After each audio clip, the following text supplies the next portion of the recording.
baik. Jadi ketika kita tahu kita adalah seorang hamba dan Allah menciptakan manusia itu untuk beribadah atau menyembah Allah Subhanahu wa taala, tentu pasti ada aturannya, ya. Nah, yang pertama ketika kita menjadi orang muslim, ya, yaitu ada 5 rukun. Dan mungkin semua Rabbaners tahu, ya, rukun Islam itu ada 5. Yang pertama adalah kita bersyahadat, asyhadu an la ilaha illallah wa asyhadu anna muhammadar rasulullah. Yang kedua adalah iqamus shalah, bukan berpuasa. Rukun kedua adalah kita melaksanakan sholat atau menegakkan sholat.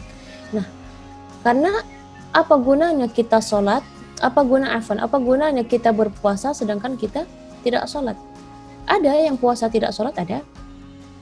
Dia puasanya bukan puasa Ramadan, mungkin di bulan Ramadan tapi puasanya puasa untuk diet. Itu juga berpuasa, ya kan? Tapi karena dia tidak dia niatnya tidak ada di situ. Nah, apalagi ini yang lebih parah lagi, dia dia puasa tapi dia tidak sholat, maka tetap tidak diterima. Apanya yang tidak diterima? Ya ibadahnya. Karena hal yang pertama ketika di dalam kuburan itu yang dipertanyakan dipertanggungjawabkan adalah sholat. Setelah ditanya, man rabbuka, siapa Tuhanmu, siapa nabimu, siapa nabimu dan apa agamamu. Nah, itu setelah itu ditanya, sholatmu seperti apa? Apakah sudah melaksanakan sholat atau tidak? Bukan puasamu, sholat dulu. Sholat terlebih dahulu. Ya. Dan yang sholat inilah itu akan menjadi ciri umat Nabi Muhammad SAW. Nabi itu tidak tahu wajah kita. Nabi itu nggak kenal sama kita. Taunya dari apa? Dari ciri-ciri kita. Nah, ciri-ciri kita apa? Ciri-ciri kita tuh berwudu dan wajah kita bersahaya karena kita sujud kepada Allah Subhanahu wa taala. Jadi rugi sekali ketika kita berpuasa tapi kita nggak sholat. Nah, jadi ini menjadi renungan buat Rabbaner semua atau buat kita semua.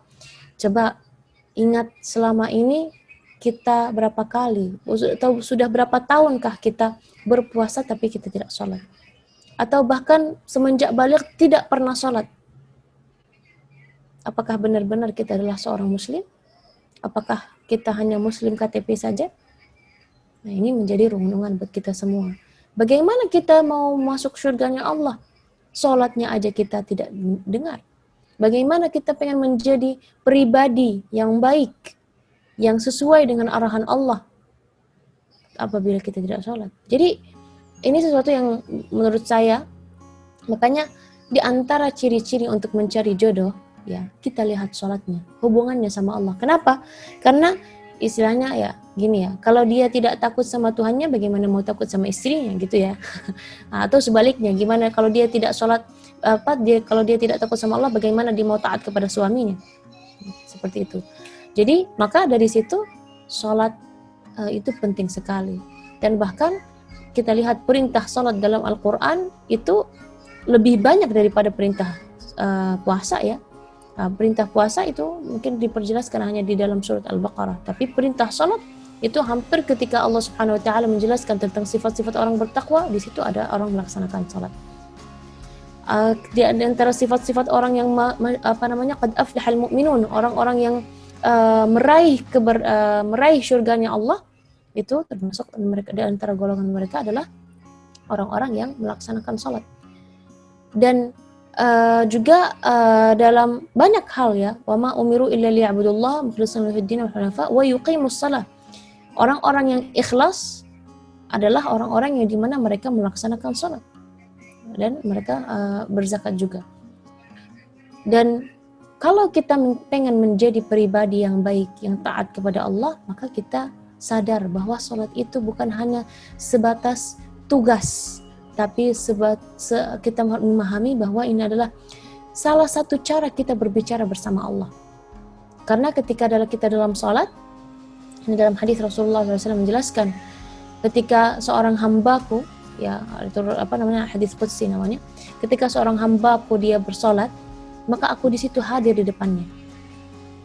Ketika hambaku membaca Alhamdulillahi Rabbil Alamin, Allah akan menjawab, hambaku telah memujiku. Hamidani abdi. Ar-Rahmanir Rahim, majjadani abdi, hambaku memuliaku. Maliki yaumiddin. Ini sampai seperti itu. Iyyaka na'budu itu berbicara seolah kita berbicara bersama Allah Subhanahu wa taala. Nah, bahkan banyak ya juga ada yang ketika sholat dia curhat kepada Allah.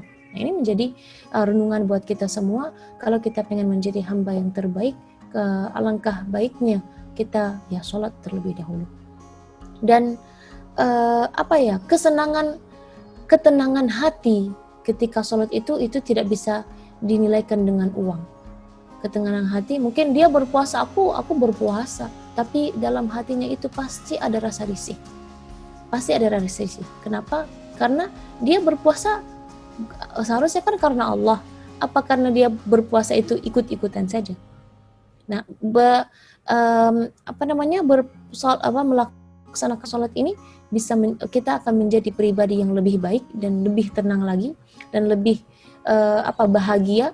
Karena ya di situ kita seolah-olah kita berdaya bersama Allah. Dan dalam Al-Qur'an Allah Subhanahu wa taala menjelaskan innas salata tanha 'anil fahsya'i wal munkar. Yang melaksanakan salat, sesungguhnya yang melaksanakan salat atau salat itu tanha 'anil fahsya'i wal munkar, menjadi suatu mencegah diri kita dari berbuat dosa atau maksiat dan juga fahsya dan munkar. Ya, fahsya dan munkar ini, fahsya adalah dosa-dosa besar, munkar itu adalah dari dosa-dosa kecil. Jadi menjadi sesuatu mencegah diri kita. Nah, mungkin kadang-kadang kita kalau melihat sesuatu atau pengen berbuat dosa gampang aja. Nah, tapi kalau kita melaksanakan sholat itu mungkin kita berpikir berdua kali, atau kadang-kadang ada bisikan dalam hati kita, hati-hati itu nggak boleh loh, kayak gitu. Kadang-kadang ada dalam hati kita tuh, misalnya aku hari ini pengen nggak pakai jilbab misalnya, tapi dalam bisikan hati, jangan kayak gitu. Kamu ada rasa malu, kadang-kadang ada rasa takut, ada rasa mungkin takut ketahuan. Perasaan seperti itu bisa jadi adalah hasil dari sholat kita. Nah, bisikan-bisikan yang baik atau yang menegur kita ini adalah bisa jadi memang dari Allah Subhanahu wa taala, tapi bisikan-bisikan ini hasil dari kita sholat kita yang benar kepada Allah. Jadi kalau kita pengen menjadi pribadi yang baik, ya, pribadi yang baik di mata Allah, itu pasti kita akan melaksanakan sholat terlebih dahulu, lalu kita akan melakukan ibadah-ibadah yang lain atau rukun-rukun yang lain. Baik Kak, Masya Allah ya, sholat itu jadi yang paling pertama kali ya Kak ya. Jadi akan setelah 3 pertanyaan itu ya Kak ya, pada saat dikubur nanti. Dan juga menjadi salah satu kunci buat muslimah kalau pengen masuk surga. Jadi sebenarnya muslimah ini gampang sekali kalau mau masuk surganya Allah. Ya. Yang pertama adalah dalam hadis Rasulullah menjelaskan idza shallatil mar'atu khamsa, ketika seorang perempuan yang melaksanakan salat 5 waktu wa shamat syahraha, lalu dia berpuasa bulan Ramadan, wa hasanat farjaha, dia menjaga kehormatannya. Yang keempat, ata'at zawjaha, dia taat kepada suaminya, nanti di hari kiamat qila laha adkhulil min ayyi abwabil jannati syi'ti, akan ada malaikat yang memanggilnya, silakan masuk, pilih pintu surga yang mana yang ingin engkau memasuki. Masya Allah. Jadi tiket yang seorang muslimah pengen masuk surga nggak perlu dia jihad, perang, ikut perang apa, tidak. Nah, melakukan 4 hal ini saja dia sudah bisa jamin membawa tiket untuk masuk surganya Allah Subhanahu wa taala. Rabbani, gak pakai lama, Rabbani, super praktis multifungsi.